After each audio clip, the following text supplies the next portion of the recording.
من عاشقم و عاشق دیدار مدینه، دارم بدلم لحظه دیدار مدینه. من عاشقم و عاشق دیدار مدینه، دارم بدلم لحظه دیدار مدینه. در خلوت شبگیر کنم بهر وصالش، یا رب طلبم گرمی بازار مدینه. در خلوت شبگیر کنم بهر وصالش، یا رب طلبم گرمی بازار مدینه.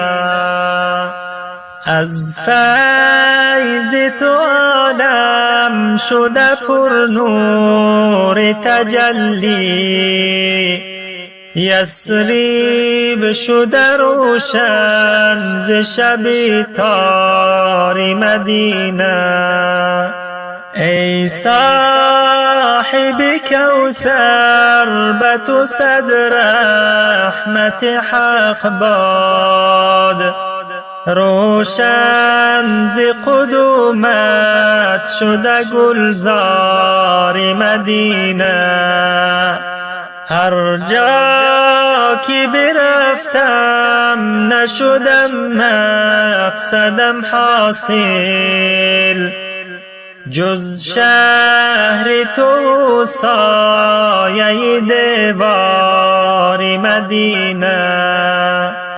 هر جا که توی صدیق و عمر فاروق، عثمان و علی بر در و دیوار مدینه.